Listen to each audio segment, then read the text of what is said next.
What up, YouTube? So today is going to be part 5 of the Honda Civic ekk2 California State Bar Swap. And today we're going to be getting to the engine bay. We're pretty much going to be tucking up the headlight harness so it looks a little cleaner over here. Get everything cleaned up, sanded up. We're going to have to take out the brake booster, clutch master cylinder, battery tray, and disconnect the fuse box and take out these mounts so we can get a nice spray in here. And then this is going to be pretty much like step 1 for the California State Ref or bar, is the gas tank. So you do have to use the RSX gas tank.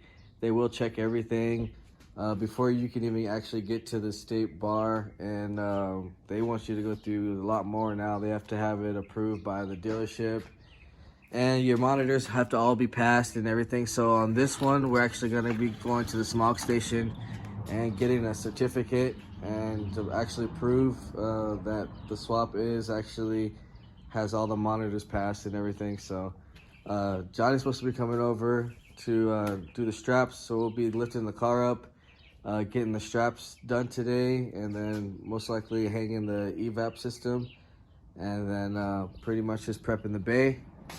And then I gotta take off the clutch out of here. This is a brand new clutch. We're gonna put that into the newer engine. So this is the K20Z1 that was in here, but since we didn't have the pink slip and everything for the swap, that's the reason why we got the K20A2. So this one has all the paperwork and everything that we need for the California State Bar, because they want to check the VINs. They pretty much want everything matching. So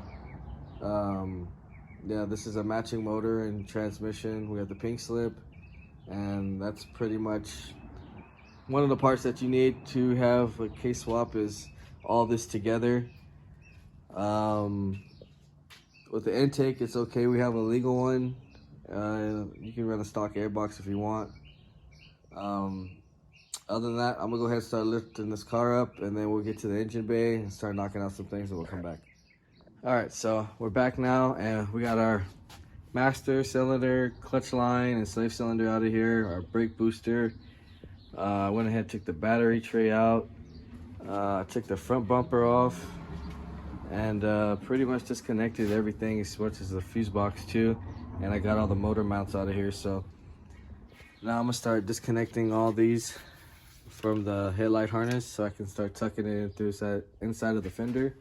And then we're gonna take our fenders off as well, and then the headlights most likely.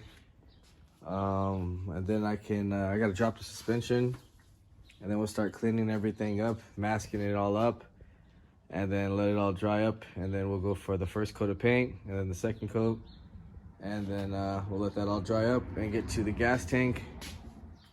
Johnny should be here hopefully in the next hour, so we can start mocking up the straps and getting that going. And while he's doing that, I'm gonna probably be disconnecting both transmissions. And like I said, I gotta put the clutch from this one, since this one's brand new clutch and flywheel, onto the new engine. And then if anyone is interested in this engine, it's still available, so just let me know if you want to hit me up. It's a K20Z1, around 130K miles on it. So I'm gonna go ahead and take off these headlights, start getting to these fenders, and then we can tuck the lines and come back and start cleaning up the engine bay and start doing a little sanding. So I'm gonna go ahead and start knocking out the fenders, and then we'll come back. All right, so we're back now. We pretty much got the wires ran through and tucked to the outside into the fenders. So all I gotta do is get those zip ties up to the fender wells or whatever, and then I gotta take this coil off. But pretty much everything is all ready to go. Now I just gotta clean it all up. Johnny's here with the torches right now, so we can go get these straps for the gas tank. So hopefully by the end of this video, I'll be able to show you guys the tank mounted up in there. Other than that, we just gotta get this bay cleaned up and then prepped, and then we're gonna start spraying it black again, and then let that all dry up. We'll get to the clutches and flywheels, so we got to swap over from the Z1 onto the A2. So I'm gonna go ahead and start getting this motor all cleaned up, or at least this bay cleaned up, and then we'll get it ready for prep, come back and start doing some painting. All right, so we got the bay all sanded down and masked up. so I'm gonna go ahead and do the first primer coat, and then we got some black Honda paint that we're gonna spray the bay with to finish it off with. So showing you an example real quick. Johnny went ahead and got the straps finished, so next video we'll actually put up the tank and everything. Right now I'm just gonna pretty much just spray the bay, and then we'll call this video it. So I'm gonna go ahead and knock this out and we'll come back. All right, so we're back now, and I do have the first coat on here painted, and one stage of clear so far. I'm gonna go ahead and do another coat of clear probably tomorrow after this all dries up. So bay's pretty much almost ready. Once this is all dried up, then I can start slapping on the fenders, headlights, bumper, and everything. Start getting this bay back together, brake booster, etc. Also wanted to go show you guys, we got the straps made from JFab.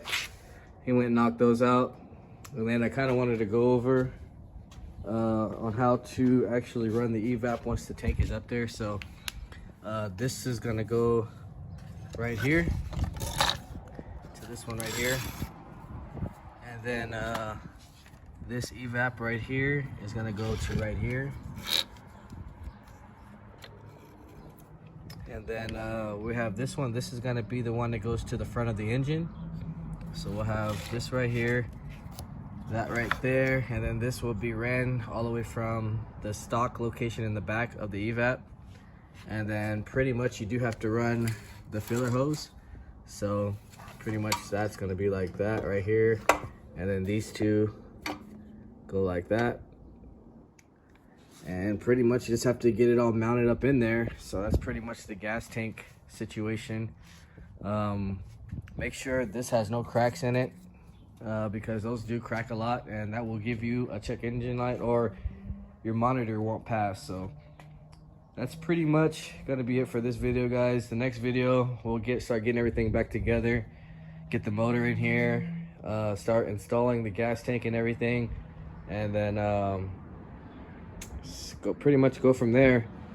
If you haven't, like, share, subscribe, comment, let me know what you guys think, and see you guys in the next video.